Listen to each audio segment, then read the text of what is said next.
Howdy tubers! We're just walking along.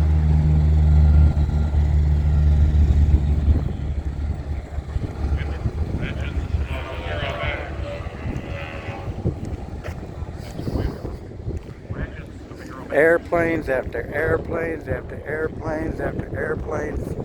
I wish I would have remembered when we was coming back from they say the best perch eating place in Wisconsin, that I would have took pictures or took video of. I mean, this goes for, I would say, a mile, all these airplanes, and goes down to the road that we took to the east to go to that perch place. Just thousands and thousands of GA aircraft. It's just unreal, absolutely unreal. No, if you wasn't an airplane person, it would just really blow your mind that there's this many airplanes in the world. And of course, not in the world, but I guess United States. Of course, some of them come from Canada and I don't know, Mexico or whatever. Cuba. Well, I don't know about Cuba, but Bahamas. But I mean, you know, just massive amounts of airplanes.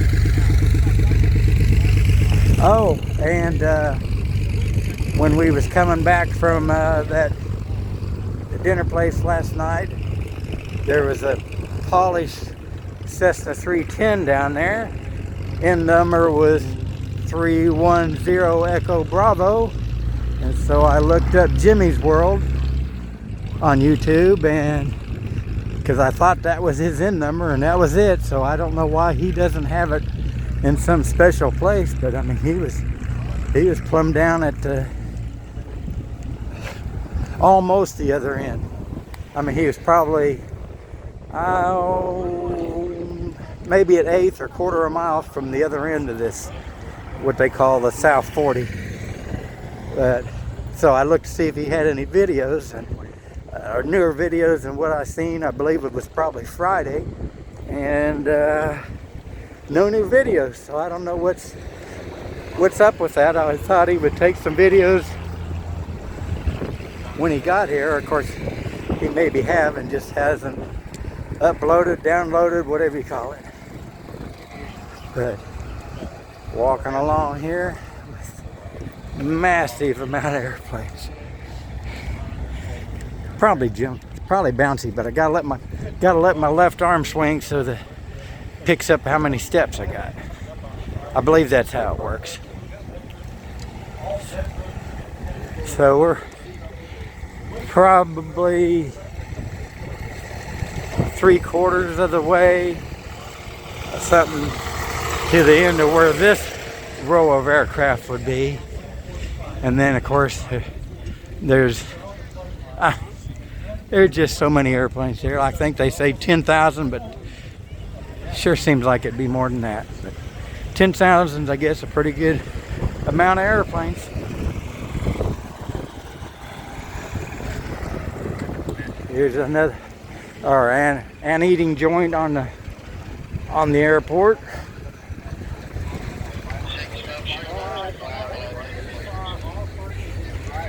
And we're walking on Whitman Road, which would be after Steve Whitman, who was 30s and 40s, I guess, airplane racer and designer. And he's where the Cessna steel landing gear come from, the flat steel landing gear. I know they changed to a tapered tubular landing gear, but he's the one that's accredited with that gear design, which I like that.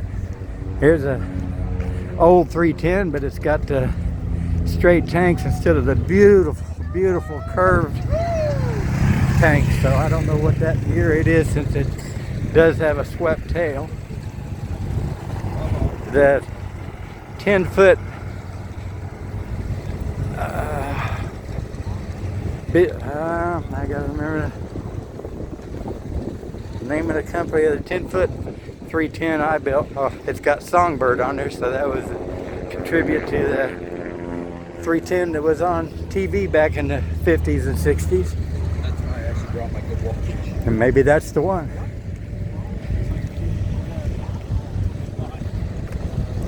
I don't know if anybody's interested in all these, in this video for all the airplanes that are here or not, but I'm doing it, and I guess somebody will say if they liked it or not. Of course, I'm doing this one right after a tribute for Sam Peachy, which it's uploading now as I'm doing this, so I don't know which one will get on there first, because it was like 11 minutes long. Here's a Comanche. They call them a Comanche 400. They got an 8-cylinder Lycoming in there, and to hear these run on the ground, it's just awesome. 400 horsepower.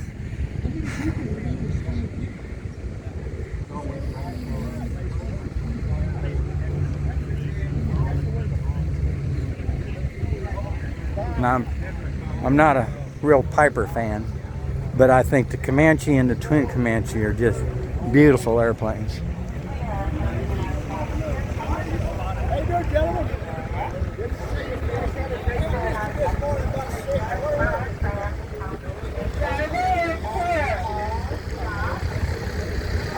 Of course, growing up, we had a Cub, and I think my mom bought that after my dad died, and then one of the instructors, his cousin or nephew or something, took off and said he had engine trouble.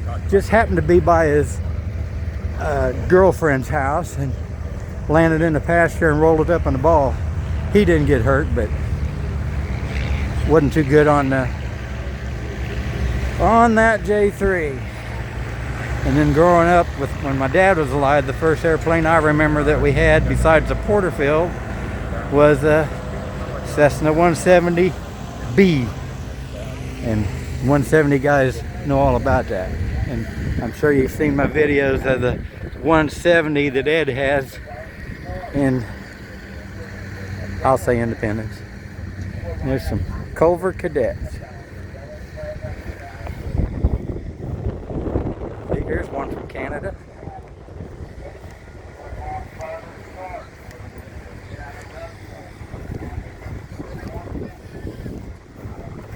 And I've always liked V-tail Bonanzas. I remember making a little glider when I was a kid so I could figure out how those rudder vators work.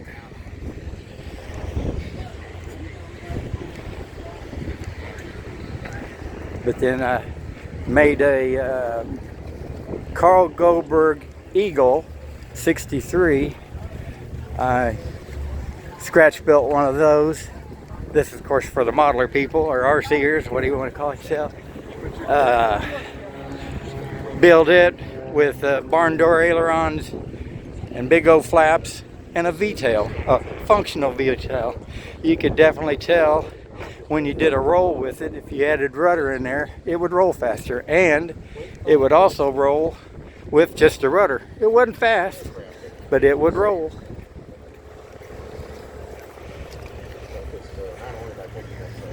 Well, shirts is one of the things I wanted to get, and in fact, my buddy Matt, texting him last night, and said, "Well, do you want an Oshkosh shirt?" He said, "Well, if you find something fancy or something." So we'll see what we can find for Matt. And he said extra large. So there you go, and God bless.